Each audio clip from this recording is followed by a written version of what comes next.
उदाहरण जो बात करें, तुम जैसे कंप्यूटर में स्टार्ट करते हो, जैसे कंप्यूटर है आपका, वो प्रोसेस आएगा, क्या आएगा? प्रोसेस। अब प्रोसेस का मतलब क्या होता है? प्रोसेस का मतलब होता है स्टेप बाय स्टेप।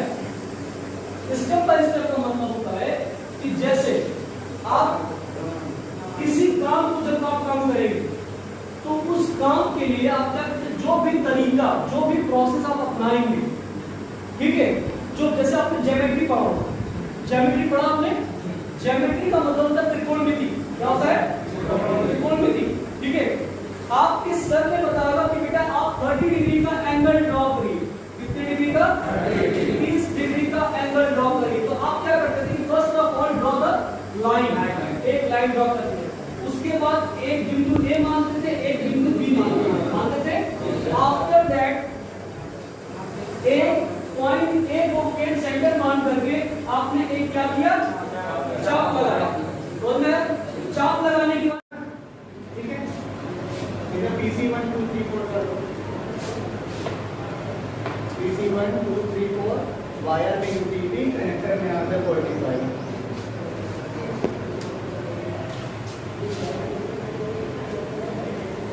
ठीक है, और ये हमारे क्या है?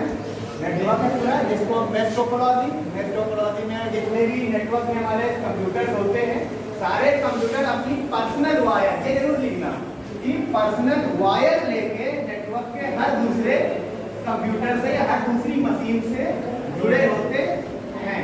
इसमें डिवाइसें कम और वायर ज्यादा होते हैं, इस वजह से इसको ट्रबलशूट करना कठिन होता है, इसलिए इसका यूज छोटे नेटवर्क में किया जाता है।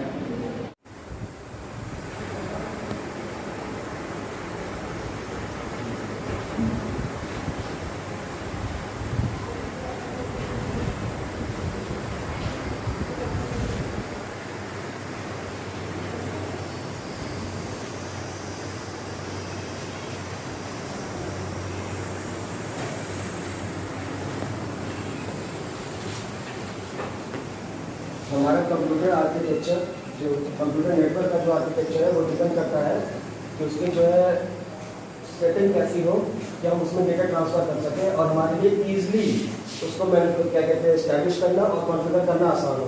तो हम अपना कंप्यूटर किस तरीके से अरेंज करें अपनी लैब में कि जो है हमें कम उसमें जो है कॉम्प्लेक्सिटी हो, एरर फाइंड आउट जो है ईजिली कर पाएँ, और जब भी हम उसको मेंटेनेंस के लिए उसमें अप्रोच करें तो क्या हो कि जो मेंटेनेंस हमारा हो इजली वो हो जाए, एरर फाइंड आउट इजली हो जाए। तो उसके लिए हम सबसे पहले हम क्या करते हैं? नेटवर्क टोपोलॉजी को डिसाइड करते हैं। जैसे हमारी नेटवर्क टोपोलॉजी कई तरीके की होती है। सबसे पहले हम आती है हमारी नेटवर्क टोपोलॉजी मेश टोपोलॉजी।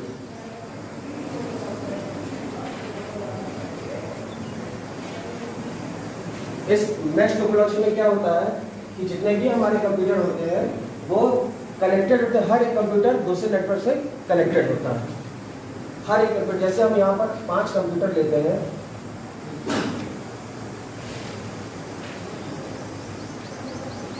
तो हर एक कंप्यूटर एक दूसरे से कनेक्टेड रहता है। अब इस टोपोलॉजी को हम अगर इम्प्लीमेंट करना चाहें 2, 4, 5, 10 कंप्यूटर पे तो इम्प्लीमेंट करना आसान होगा, लेकिन अगर हम कोई लैब मेंटेन करना चाहते हैं जहाँ पे हमारी कंप्यूटर संख्या ज़्यादा है, 50 से लेकर 100, 200, 250, तो क्या होता है कि हमारी जो नंबर ऑफ केबल्स है जो कंप्यूटर को कनेक्ट करने के लिए लगती हैं वो क्या हो जाती हैं?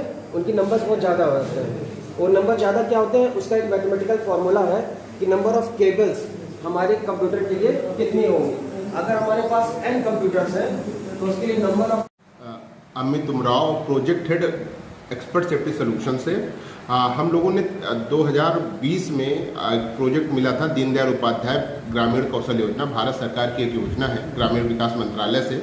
इसमें 18 से 35 साल के बेरोजगार युवाओं के लिए रोजगार परक ट्रेनिंग कराई जाती है, जिसमें हम लोग प्रैक्टिकल अप्रोच को ज़्यादा फोकस करते हैं। उन कैंडिडेट्स को पढ़ाते हैं जो अपने कहीं ना कहीं शिक्षा बीच में छोड़ चुके होते हैं। उन बच्चों को पढ़ाते हुए उनको उस लायक बनाते हैं कि वो किसी औद्योगिक संस्थान में काम कर सकें या किसी ऑफिस में काम कर सकें। इन सब प्रक्रियाओं करते हुए हम पिछले 1 साल से 140 बच्चों को एक बैच स्लॉट पूरा निकाल चुके हैं, 4 बैचों का। इस बैच में हमारे कुछ बच्चे ऐसे भी हैं जो कई प्रतिष्ठित कंपनियों में काम भी कर रहे हैं। और कल हम लोगों ने एक रोजगार मेला का आयोजन किया था जिसमें कम से कम 20 कंपनियों ने प्रतिभाग किया था और 250 से या 150 बच्चों ने भी प्रतिभाग किया था, जिसमें 84 बच्चे सिलेक्ट हुए हैं। इन कंपनियों में कुछ कंपनियां ऐसी थीं जो अहमदाबाद, दिल्ली और गुजरात और इसके अलावा कानपुर और लखनऊ से भी कंपनियां आई थी। लोकल लेवल पे भी कुछ ओपनिंग थी। इन बच्चों ने जो प्रतिभाग किया उनको भी लगा कि एक फतेहपुर डिस्ट्रिक्ट में ऐसा कोई एक कार्यक्रम हुआ है जिसमें हमको रोजगार जैसी चीज़ें हों। और उत्तर प्रदेश का जो एक क्रियान्वयन किया गया है कि हर सप्ताह एक रोजगार मेले का आयोजन किया जाएगा, उसका शुभारंभ भी हमारे सेंटर से किया गया। और पिछले साल जब हम लोगों ने ट्रेनिंग स्टार्ट की तो उस ट्रेनिंग में हमारे जो 140 बच्चे पढ़े और पढ़ने के बाद रोजगार के लिए गए, तो कुछ बच्चे हमारे लखनऊ में भी नौकरी कर रहे हैं। नौकरी करने के बाद कुछ बच्चे हमारे हैवेल्स की नौकरी कर रहे हैं जो जॉब पा चुके हैं, जिनका आज जो वेतन मिल रहा है उन कैंडिडेट्स का लगभग 10,000 से 15,000 के बीच में मिल रहा है। किसी बच्चे को आज की डेट पे 15,000 या 16,000 मिल रहा है, तो अपने परिवार के जीविकोपार्जन के लिए मैक्सिमम चीज़ें हैं जो अब कंट्रीब्यूशन कर पा रहा है। ट्रेनिंग सेंटर में 3 तरह की ट्रेड्स हैं।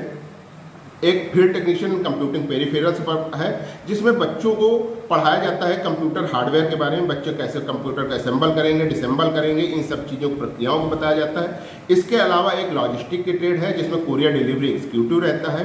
बच्चों को कैसे कोरियर को डिलीवर करना है, लोगों से मिलते समय किस तरह से इंटरेक्ट होना है, ताकि जो कस्टमर है आपका, जो आपका रिसीव कर रहा है कोरियर, तो उसे आप अच्छा हेल्दी एटमॉस्फेयर दे पाएँ और वो आपको फीडबैक भी उतना ही अच्छा दे पाए। कई बार होता है ना कि आप बच्चा कैंडिडेट जाता है डिलीवरी एग्जीक्यूटिव और उसके रिस्पांस अलग रहते हैं, तो उन सब चीज़ों को हम यहाँ पे सिखाते हैं कि बच्चा रिस्पांस अच्छा दे। इसके अलावा ITITES है। ITITES में हम डाटा एंट्री ऑपरेटर का कोर्स कराते हैं। इसमें बच्चों को टाइपिंग वगैरह करना बताते हैं। इसके अलावा एक चीज़ और है जो हम बच्चों को बेसिकली सारे कोर्स में ऐड ऑन करते हैं, सॉफ्ट स्किल, IT स्किल्स और इंग्लिश स्पीकिंग। ये बच्चे ग्रामीण क्षेत्र के होते हैं तो इनकी इंग्लिश और पर्सनालिटी डेवलपमेंट उतनी अच्छी नहीं होती शहरी लोगों से, तो वो बच्चे जब 3 महीने ट्रेनिंग करके जाते हैं तो इन कैंडिडेट्स की ट्रेनिंग वो इस लायक हो जाते हैं कि वो शहर में खप पाते हैं, उस माहौल पे, भीड़ भाड़ के माहौल पे या शहरी माहौल पे अपने आप को एडजस्ट कर पाते हैं। लगभग 4 से 5 महीने अभी तक जो लड़के पिछले बैच के गए थे अभी तक नौकरी कर रहे हैं। कुछ बच्चों ने हालांकि नौकरी छोड़ी है, कुछ की एग्जाम्स उन्होंने आगे कंटिन्यू पढ़ाई कर ली, या कुछ ने ऐसा हुआ कि 4 महीने कंप्लीट करने के बाद अपनी दूसरी कंपनियों में शिफ्ट हो गए हैं। तो आज ये ऐसी स्थिति में है कि हम जो 140 का बच्चा पढ़ा के ले गए हैं उसमें हमारे लगभग 80 बच्चा नौकरी कर रहा है। तो ये मैं अपने हिसाब से इस अपने पूरे संस्थान की तरफ से मैं एक उपलब्धि मानता हूं कि हम इस छोटे से अंतराल में काफ़ी कुछ कर ले गए हैं। ये संस्थान आपका कहाँ पर है? ये संस्थान सर दीनदयाल उपाध्याय ग्रामीण कौशल योजना जो है, जो संस्थान सेंटर हम लोगों ने बनाया राधानगर में, राधानगर फतेहपुर डिस्ट्रिक्ट में है। और इसमें एक आवासीय प्रशिक्षण होता है। बच्चा खुद रहता है वहाँ से, किसी भी कई जिलों से आता है। हमारे पास 5 जिले हैं, जैसे हमारे पास हमीरपुर जिला है, बांदा है, महोबा है, चित्रकूट है, फर्रुखाबाद है, फतेहपुर है। यहाँ के बच्चे आते हैं और आने के बाद हमारे ही अपने संस्थान पे एक रेजिडेंशियल कैंपस है, उस कैंपस में रहते हैं, जिसमें उनसे ना किसी भी तरह का कोई शुल्क नहीं लिया जाता, निःशुल्क रहते हैं। रहने, खाने, पढ़ने सारी सुविधाएं निःशुल्क रहती हैं, भारत सरकार की तरफ से कहीं ना कहीं क्रियान्वित होती हैं। बच्चा अगर ट्रेनिंग लेना चाहे तो आपके यहाँ क्या क्या मानक है, क्या शर्तें हैं? शर्तें कुछ नहीं है, केवल सरकार की उस चीज़ों को हमको देखना पड़ता है कि बच्चा 18 से 35 साल की उम्र का हो, गरीबी रेखा से नीचे हो और ग्रामीण हो। यदि ये मानक पूरे कर लेता है तो हम किसी भी बच्चे को रख लेते हैं। इन मानकों के आधार पर कोई कैंडिडेट आता है तो हम किसी भी बच्चे को कंटिन्यू करने के लिए ट्रेनिंग कराते हैं, और ट्रेनिंग कराने के बाद उसको हम रोजगार भी देते हैं। इस पूरी योजना का उद्देश्य रोजगार देना ही है और इस पे हम लगभग सफल हो रहे हैं अभी तक। अभी तक कितने बच्चों को आप लोगों ने रोजगार प्राप्त कराया अपने संस्थान के माध्यम से? हमारे यहाँ 140 बच्चों में से 133 बच्चे पास आउट हुए थे। 133 बच्चे में आज की डेट में 84 बच्चे काम कर रहे हैं, जिनका 3 महीना या 4 महीने कंप्लीट हो चुके हैं, 4 महीने लगातार काम कर रहे हैं। किसी भी संस्थान में आप अभी भी ट्रैक कर सकते हैं कि वो काम कर रहे हैं, उनके अकाउंट्स पे पैसा आता है। किसी को भी कैश इन हैंड पैसा नहीं मिलता जिससे हम ये कह सकें कि नहीं उनको कैश में पैसा मिलता है, उसके अकाउंट्स में पैसा आता है डायरेक्ट अकाउंट पे। तो ये भी एक तरीका है कि बच्चे को कहीं ना कहीं वो अपने परिवार को सबल कर रहा है। इस समय आपके संस्थान में लगभग कितने बच्चे ट्रेनिंग पा रहे हैं? इस समय हमारे साथ 105 बच्चे ट्रेनिंग कर रहे हैं। 105 बच्चे 3 बैच का कोर्स चल रहा है, क्योंकि ये है कि कुछ कोर्स भारत सरकार ने कट ऑफ किए हैं, उनका वर्जन्स निकाले हैं, नए अपग्रेड किए हैं। तो इस वजह से एक जो ट्रेड है वो हमारे कुछ समय के लिए होल्ड कर दी गई है। तो 3 बैच का कंटिन्यूएशन ट्रेनिंग चल रहा है, कंप्यूटर हार्डवेयर नेटवर्किंग से रिलेटेड वो तीनों बैचेस चल रहे हैं 105 बच्चों का। जी, बहुत बहुत धन्यवाद अमित जी, जो आपने हमारे दर्शकों को अपने संस्थान के बारे में बताया। नहीं सर, धन्यवाद आपका भी और इस पूरी जनता का भी बहुत बहुत धन्यवाद सर, कि हम लोगों को ऐसे इस काम के लिए प्रोत्साहित करते हैं। ये जनता ही है जो प्रेरणा देती है काम करने की। आपके संस्थान में जो स्टूडेंट ट्रेनिंग ले रहे हैं उनके लिए क्या संदेश देना चाहेंगे? जो बच्चे ट्रेनिंग ले रहे हैं, मैं तो उनसे सिर्फ और सिर्फ यही कहूँगा कि वो मन लगा के पढ़ें, सीखें और रोजगार लें। रोजगार करेंगे, अपने परिवार का जीविकोपार्जन कर पाएंगे, कंट्रीब्यूशन कर पाएंगे। क्योंकि आने वाली जनरेशन ऐसी है कि हम यदि पैसे कमाएंगे नहीं तो हम कहीं ना कहीं अपना जीविकोपार्जन नहीं कर पाएंगे। तो जितना बेहतर करेंगे, 3 महीने नौकरी करेंगे, 4 महीने नौकरी करेंगे, तो इसके बाद वो उसके अपग्रेड होके जाएंगे। यदि आज 12,000 की नौकरी कर रहे हैं तो उसके बाद 6 महीने लगातार नौकरी करते हैं, 1 साल करते हैं, तो एक अनुभव मिलता है। अनुभव मिलने के बाद जैसे ही वो अनुभवी होंगे तो उनकी सैलरी और बढ़ेगी। आज जो हमारे पहले ट्रेनिंग स्टार्ट हुई थी कई सालों पहले, जो हमने ये कार्यक्रम शुरू किया था, तो इस कार्यक्रमों में आज जो बच्चे हैं लगभग 30 से 35 हज़ार रुपये तक कमा रहे हैं, और ये एक अच्छा अमाउंट होता है। जी अमित जी, एक कड़ी और जुड़ती है संस्थान में शिक्षक जो आपके बच्चों को शिक्षा दे रहे हैं, उनको क्या संदेश देना चाहेंगे आप? सर, शिक्षक तो ऐसा है ना, वो हमेशा पथ प्रदर्शक होता है। यदि वो चाहे तो किसी को भी अच्छी शिक्षा दे के कुछ भी कर सकता है। शिक्षक का त्याग बहुत बड़ा होता है।